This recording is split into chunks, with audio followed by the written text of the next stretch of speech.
2005년 8월 22일 홍명보 당시 대한축구협회 이사는 파주 국가대표 트레이닝 센터에서 시작된 KFA 2급 지도자 강습회에 참가했습니다. 홍명보는 지도자 자격증이 없는 상태였는데요. 지도자를 할 생각이었다면 상급 지도자 자격증부터 따야 했습니다. 상급 지도자 자격증을 따면 유소년이나 초등학교 축구교실에서 지도자 생활을 할 수 있었습니다. 2급 지도자 자격증을 따려면 상급을 따고 2년이 지나야 했습니다. 하지만 홍명보에겐 예외 조항이 적용됐습니다. 협회는 국가대표팀에서 A매치 20경기 이상을 소화하거나 K리그 100경기 이상 출전한 경력자들에 한해서는 상급 지도자 자격증 없이 바로 2급 지도자 자격증을 딸 수 있게 했습니다. 2005년 9월 26일 협회는 딕 아드보카트 한국 축구 대표팀 신인 감독을 보좌할 코치 중 한 명으로 홍명보를 택했습니다. 지도자 자격증이라곤 전무했던 홍명보가 2급 지도자 자격증을 딴 지 3주 만이었습니다. 자격 논란이 불거졌습니다. 2급 지도자 자격증을 보유한 자는 중학교나 고등학교 팀만 지도할 수 있었는데요.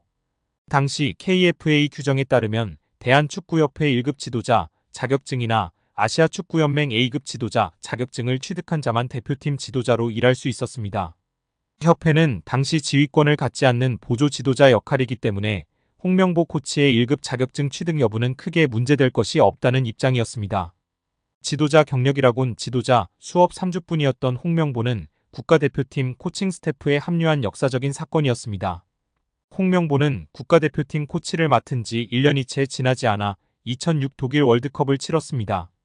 홍명보에게 국가대표팀 코치로 지도자 생활을 시작해 월드컵을 경험하는 데까지 필요했던 시간은 단 9개월이었습니다. 누군가는 평생의 꿈이 될 수 있는 월드컵을 경험하는데 홍명보는 속성 자격증 취득부터 돈으로 살 수 없는 월드컵 코치 경험까지. 정말 대단합니다. 이후에도 홍명보는 탄탄대로였습니다. 홍명보는 2006 독일 월드컵 후에도 국가대표팀에 남았는데요.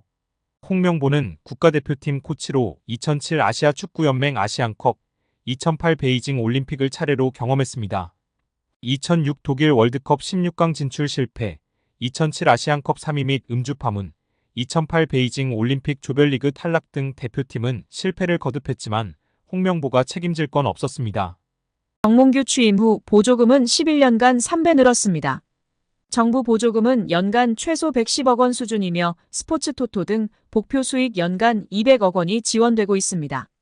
주요국 정부 보조금 없거나 의존도 낮으며 피파 랭킹 20위권 국가들은 70% 이상이 협회장은 전문 경영인이 하고 있고 이외 축구인 등이 하고 있습니다.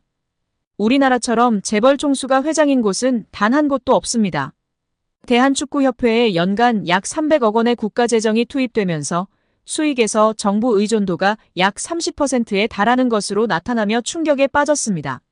사실상 정부 재원이 아니면 운영이 어려운 셈입니다. 미국과 일본 등 주요국은 국가보조금 의존도가 낮은 가운데 축협의 재정 자립을 촉구하는 목소리가 나오고 있습니다. 18일 한경닷컴이 축협의 손익계산서를 분석한 결과 지난 2013년 이후 보조금과 복표 수익을 제외하면 연 평균 300억 원 적자를 기록하고 있습니다. 여기에 대한축구협회가 신청한 특정감사 재심의가 기각됐습니다. 이에 따른 감사 후폭풍이 시작될 것으로 보입니다. 문화체육관광부는 2025년 1월 2일 대한축구협회가 신청한 특정감사 재심의에 대해 기각을 결정해 통지했다라고 밝혔습니다. 앞서 문체부는 27건의 위법 및 부당사항들에 대해 축구협회에 징계, 시정, 주의제도 개선 등을 요구했으며 합리적인 개선 방안을 마련하도록 통보했습니다. 축구협회는 이에 대해 재심의를 신청했고 문체부는 감사심의위원회를 개최해 7개 안건에 대한 심의 후 최종적으로 모두 기각했습니다.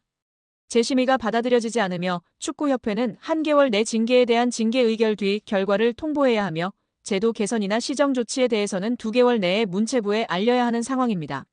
문체부는 최종 감사 결과 발표 당시 감독 선임 과정, 징계 축구인 기습 사면 및 철회, 천안축구종합센터 건립보조금 허위 신청 등에 대한 책임으로 자격정지 이상 중징계를 요구했습니다.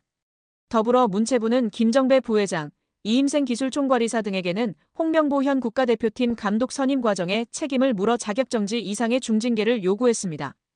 이어 홍명보 감독에 대해서는 전력강화위원회를 통한 재선임을 통보, 계약 유지 혹은 해지 여부 등에 대해서는 협회의 자율에 맡겼습니다. 문체부 관계자는 이번 축구협회의 재심의 신청 기각에 대해 해당 내용을 다시 살펴본 결과 문제가 없다고 판단했다. 중징계 정몽규 회장, 김정배 부회장, 이임생 이사의 자격정지 이상의 징계와 관련해서 축구협회가 한 달 내로 통보해야 한다. 이후 문체부는 이행 여부를 들여다볼 것이다. 이행 감사 또한 이뤄진다라고 전했습니다. 축구협회의 감사 후 폭풍이 이어질 것이라고 알렸는데요.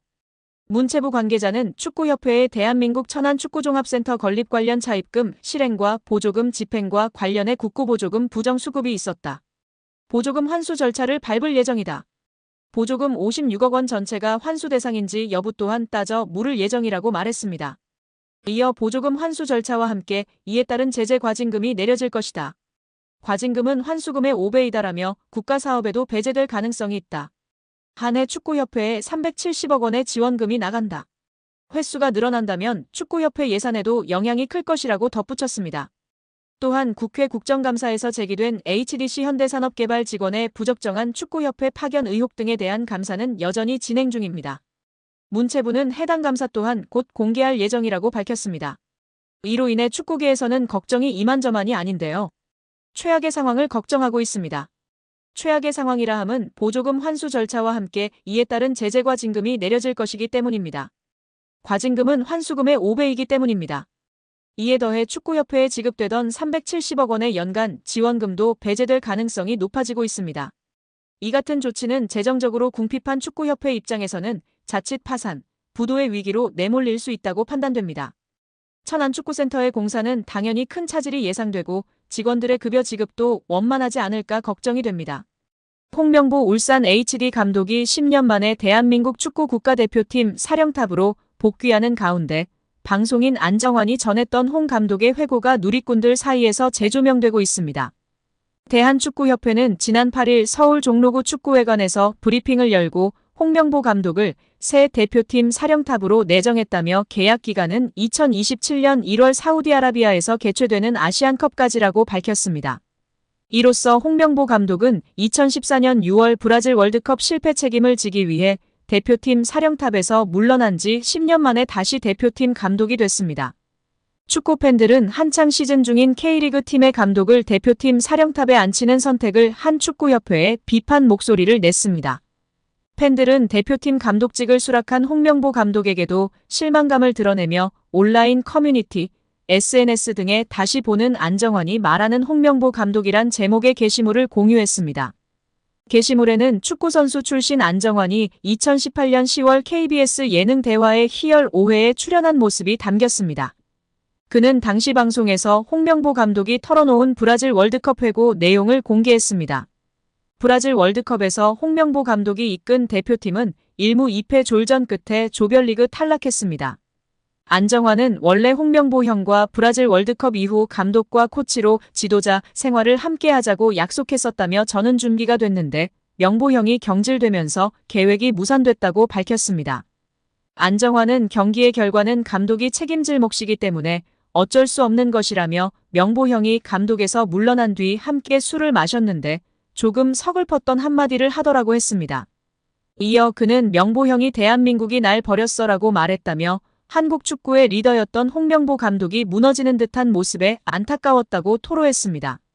과거 발언을 재조명하는 게시물에 누리꾼들은 그래서 이번에 울산 HD와 K리그를 버린 것이냐며 시즌 중에 팀을 떠나려고 한 홍명보 감독에게 실망감을 표출하고 있습니다. 토트넘에서 챔피언십 퀸즈파크 레인저스로 임대를 떠난 양민혁이 손흥민과 이강인에게 고마움을 표시해 관심을 모았습니다. 영국 TBR 풋볼은 유튜브 채널 슈퍼러브를 인용, 양민혁이 QPR로 임대를 가기 전 손흥민에게 받은 조언을 이야기했다고 전했습니다. 양민혁은 슈퍼러브를 통해 흥민이 형과는 당연히 같은 팀에서 같이 생활했다. 훈련이 끝나고 같이 밥 먹고 냉탕도 항상 같이 했다. 타지에서 같은 팀 선배로서 많은 도움을 주셨다면서 임대 가서도 다치지 말고 경험 많이 쌓고 돌아오라고 했다고 밝혔습니다. 양민혁은 지난 2024년 K리그 강원FC에서 고교생 신분임에도 38경기에서 12골 6도움으로 강한 인상을 남겼습니다. K리그 1 역사상 최초 고교생 신분으로 프로 선수가 된 양민혁은 시즌 중이던 지난해 7월 토트넘과 계약해 주목을 받았습니다. 아직 어린 선수다. 프리미어리그의 높은 수준에 적응하기 위해서는 시간이 필요하다는 포스테코글루 감독의 말처럼 양민혁의 토트넘 데뷔전은 좀처럼 쉽지 않았는데요. 손흥민도 양민혁에게 부담을 주지 말아달라고 당부한 뒤 양민혁은 K리그 첫 시즌 12골과 도움을 많이 기록했고 밝고 두려움이 없는 선수라고 간주했습니다. 또 그는 양민혁이 팀에 합류하게 돼 기대되며 내가 도울 수 있는 부분은 돕고 싶지만 압박을 주지 않아야 한다면서 축구가 그에게 가장 중요하다고 덧붙이기도 했습니다. 결국 양민혁은 경험을 쌓기 위해 QPR로 임대 이적하기로 했습니다. 요한 랑게 토트넘 테크니컬 디렉터는 제게 있어 임대 시장은 선수들의 성장에 있어 매우 중요한 단계라면서 프리미어리그 데뷔를 한 선수들의 80% 이상이 임대를 경험했다고 밝혔습니다. 양민혁은 이강인의 이름도 언급했는데요. 한국 축구대표팀에서 이강인과 인연을 맺은 양민혁은 여기 와서 강인이 형이 되게 많은 도움을 주신 것 같다. 고마움을 전하기 위해 이렇게 방송을 통해 이야기한다고 밝혔습니다. 이어 형이 새해에 먼저 연락을 주셨다. 선배가 후배에게 먼저 연락 주기가 쉽지 않다면서 강인 이 형이 왔는데 어려움은 없냐. 자신감 가지고 너 하고 싶은 대로 하면 분명. 내가 좋은 위치에 원하는 위치에 갈 수 있다 등의 조언을 많이 해줬다고 마워했습니다. 양민혁은 국가대표팀에서 잠깐 봤는데도 기억해주고 정말 잘 챙겨줘서 너무 감사하다고 덧붙여 이강인에 대한 감사도 잊지 않았습니다.